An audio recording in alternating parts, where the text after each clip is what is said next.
မင်္ဂလာပါရှင်လိုက်စာ TV ရဲ့ဗမာတိုင်းရင်းသားဘာသာအစီအစဉ်ကနေပြန်လည်ကြိုဆိုလိုက်ပါတယ်ရှင်ဇန်နဝါရီ3ရက်နေ့ညနောက်ဆုံးရရှိထားတဲ့သတင်းတွေကိုကျမအောင်ခမန်ဒေတာကနေပြီးတော့တင်ဆက်ပေးပါမယ်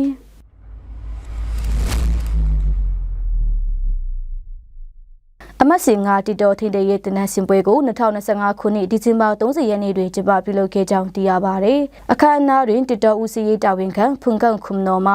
တင်နန်းတာများကိုအများအကျိုးကိုအကျိုးကေတို့တန်းဆောင်ကြရန်နှင့်တဘာဝပတ်ဝန်းကျင်ကိုမျက်နှာထင်သိမ်းရန်မင့်ခွန်းတွင်ပြောကြားခဲ့ပါတယ်။တင်တန်းကို3လကြာဖွလေးတင်ကြားခဲ့ပြီးတင်တန်းတာအလုံးအယောက်20တက်ရောက်ခဲ့ကြကြောင်းလည်းသိရပါတယ်။အခမ်းအနားတွင်တက်ဆိုင်ရာဌာနအသီးသီးမှတာဝန်ရှိသူများဘာသာရေးဆရာများနှင့်တင်နန်းတာမိဘများအလုံးတက်ရောက်ချင်းဖြင့်အမြင့်စွာပြုလုပ်ခဲ့ကြောင်းလည်းသိရပါတယ်။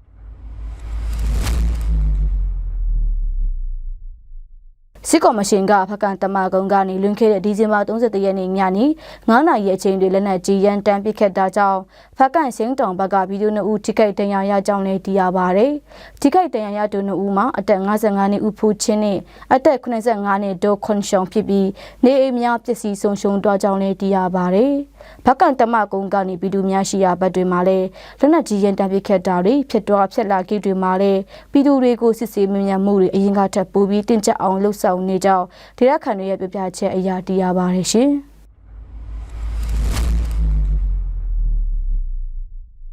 ပြီးခဲ့တဲ့ဒီဇင်ဘာ29ရက်နေ့ကစပြီးကတာဘတ်တွင်စစ်ပွဲပြင်းထန်လာတာကြောင့်ယခုအချိန်ဒေသခံပြည်သူများထပ်ပြေးတိမ်းရှောင်နေရကြောင်းလည်းသိရပါတယ်။ထပ်ပြေးတိမ်းရှောင်နေရတဲ့ဒေသခံပြည်သူများမြို့တွင်းနေစစ်ပွဲပြင်းထန်လာတာကြောင့်မိမိလုံခြုံရာတို့တိမ်းရှောင်နေကြရပြီးဒေသခံပြည်သူအချို့မြို့ထဲတွင်ပိတ်မိနေတဲ့ကြောင်းစူးစမ်းသိရပါတယ်။စစ်ကော်မရှင်တပ်ကကတာမြို့လက်မလွတ်လိုတာကြောင့်စစ်ရေးအဖြစ်တင်ကထိုးစစ်ဆင်တိုက်ခိုက်နေပြီးလေကြောင်းလက်နက်ကြီးများဖြင့်အပြင်းအထန်တိုက်ခိုက်နေပြီး